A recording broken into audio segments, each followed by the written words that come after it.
দীর্ঘদিন থেকে আমরা দেখছি আমাদের এই নগরীতে ফুটপাথগুলোতে মানুষের চলাচলের কোনো নিরাপত্তা নেই। ম্যানহোলগুলি আছে, সেগুলির কোনো ঢাকনি নেই। প্রতিনিয়ত দুর্ঘটনা ঘটছে।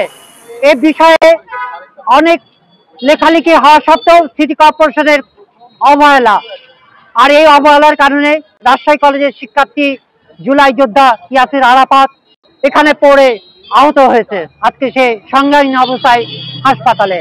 আমরা সিটি কর্পোরেশনের প্রতি অনুরোধ, অতি সত্বর নগরীর ফুটপাতে যেখানে যেখানে ঢাকনি নেই সেই ঢাকনিগুলি বসানোর জন্য।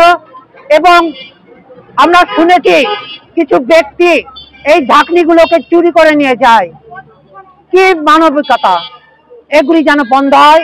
এবং রাজশাহী কলেজ কর্তৃপক্ষেরও প্রতি অনুরোধ, আপনারা সিটি কর্পোরেশনকে বলুন কলেজের আশেপাশে যেখানে ফুটপাতে কোনো ঢাকনি নেই সেগুলি যেন ঢাকনি বসানো হয় এবং ইয়াসির আরাফাতের সুস্থ যেন চিকিৎসা হয় সে ব্যাপারে আপনারা সংশ্লিষ্ট কর্তৃপক্ষের সাথে যোগাযোগ করবেন।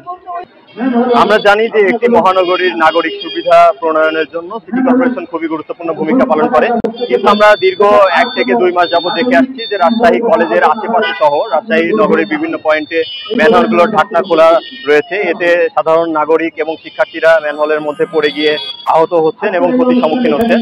আমাদের রাজশাহী কলেজের বেশ কিছু শিক্ষার্থী এই ম্যানহোলের ঢাকনার মধ্যে অসতর্কভাবে পড়ে গিয়ে আহত শিকার হয়েছে। আমরা রাজশাহী কলেজ কর্তৃপক্ষ এবং রাজশাহী কলেজের সাধারণ শিক্ষার্থীরা আহ্বান জানাবো কর্পোরেশনের এরকম নির্বিকার ভাবে চুপচাপ না থেকে রাজশাহীর যে বিভিন্ন পয়েন্টে ম্যানহোলের ঢাকনাগুলো খোলা রয়েছে খুব দ্রুত সম্ভব এগুলো ঢাকার ব্যবস্থা করা হোক এবং নাগরিক সুযোগ সুবিধা নিশ্চিত করা হোক।